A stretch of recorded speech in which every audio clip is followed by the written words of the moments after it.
Hey, good morning from New York.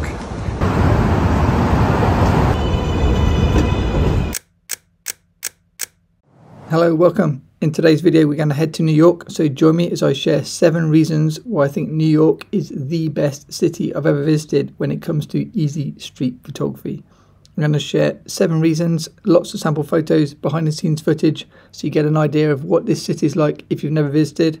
If you have visited, feel free to comment below on anything I may have missed. This is actually the first video from my mini-series from New York. I was shooting quite a bit of film, so I've got to get that developed before I can make those videos. So coming up, a quick overview of what you can expect in future videos. Feel free to subscribe so not to miss those. Hey guys, Matt here from MrLeica.com. First up, the iconic backdrops found in New York. Now this could be said about any city, but I think New York in particular has maybe more iconic backdrops than many.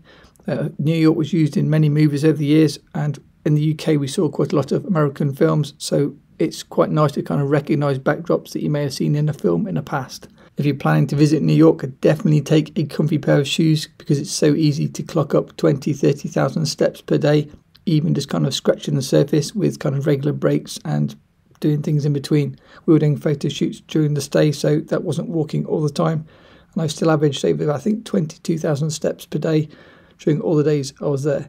I should probably mention I was actually in New York teaching photography as part of my Leica workshops that I run. I'll link below to more of those. So big thanks to my students for doing some of these behind the scenes clips for you guys. Okay, number 2, there are just so many people like 24/7. If you like street photography, you've just always got someone to photograph. I did a few kind of dragging the shutter shots as you saw there to try to get an idea of just the constant movement, and you're never going to be short of people. And with that, number 3, it doesn't matter where you go, there's just always some crazy people dancing half naked in the craziest clothes you've ever seen. On every single street, you're just never short of characters to photograph. It's just so easy if that's your thing. Number 4, a big one for me, is lighting. Now, because you've got all the high rises, especially in Manhattan, you've got a lot of bouncing light, which works really well for kind of anything really, but particularly street photography, portraits, things like that. And thanks to all the signage in the shops, even when the sun goes down, the nice lighting continues. So that's what we're going to look at next, night photography. So night photography is just so easy in New York because there's just so much illumination from the shops and the signs, especially in somewhere like Times Square. I think I was shooting it, I don't know, ISO 400, ISO 200, and there was still plenty of light. As you can see, we had some crazy weather conditions. We'll get to that in a second, but for you fellow film shooters, you'll be totally fine with ISO 400 speed film and a fastish lens and have enough shutter speed to capture the motion of the moving subjects. Talking of film, a quick bonus tip for fellow film shooters trying to take film to the US. If ever they say leave things in your bag when going through the security, that means it's a CT scanner, so make sure you get your film hand checked. If you have to take out your toiletries, your laptop, things like that, that means it's an old style scanner, and so it's going to cause less damage to your film. Watch some of the videos on taking film through airports, but that's the biggest takeaway. If everything can be left in your bag, that means your film's going to get fried, so definitely hand check it. I had my film hand checked coming from the US to the UK, and we had old scanners in London going from London to the US, so I didn't have any issues, I think. Okay, back to it. Weather conditions. Now, to me, New York is like, say, London on steroids. The winters are colder, so you get snow and kind of proper winters, which makes for nice photos. And then in the summer, you get much hotter than the UK, and also what seems like tropical rain. We had like hot rain on multiple days, and it gives really dramatic skylines, which, if you can keep your lens clean, which was a struggle, or like free of water drops, it can make for really nice photos. You can see me there trying to hide under the tree and frame up my shots with the leaves without getting so much rain on the lens that I had to keep stopping to clean it. I was shooting a lot of film, so most of the shots that were kind of important for me were shot on film, so I need to develop those before I can share them with you guys.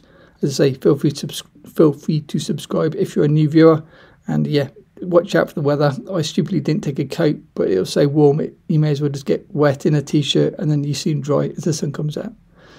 Okay, let's talk now about the different districts of Manhattan, because each district gives you a completely different vibe, and I found that really useful for photos. Now, I was based close to Manhattan. I was actually in Hell's Kitchen, and so the majority of my walking was around Manhattan, and I love the kind of hustle bustle of the Manhattan, like central New York district. If you're planning to visit New York, I'd recommend staying not in the centre to make things slightly cheaper. The only reason I was very central was because my student was staying centrally, and so I needed to be near him to meet him each day. Obviously, one advantage of being in the centre is you're just next to everything. You step outside your hotel door and start shooting straight away. That said, I'll probably next time look at maybe Brooklyn or Queens because it might be slightly cheaper, and I like some of those areas too.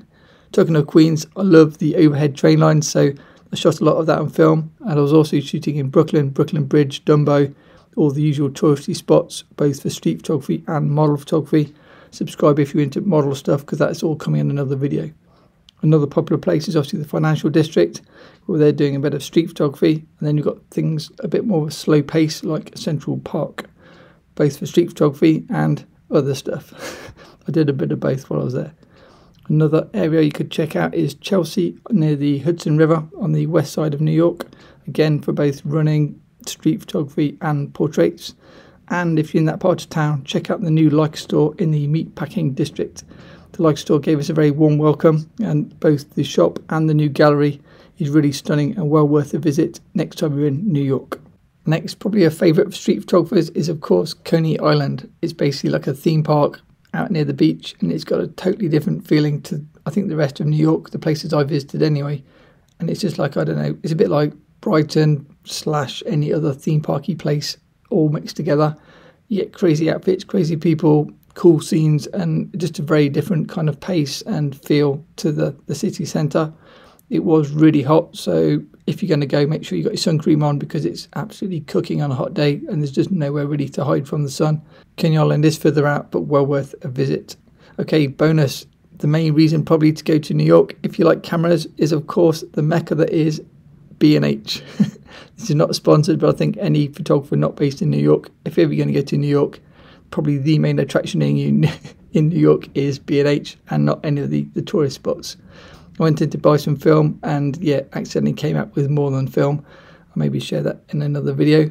And yeah, I enjoyed New York so much. I'm already planning to go back again, maybe September if possible, run a few more workshops and yeah, take plenty more photos. If you enjoyed this video, please hit the like button. As always, a huge thanks to my amazing patrons.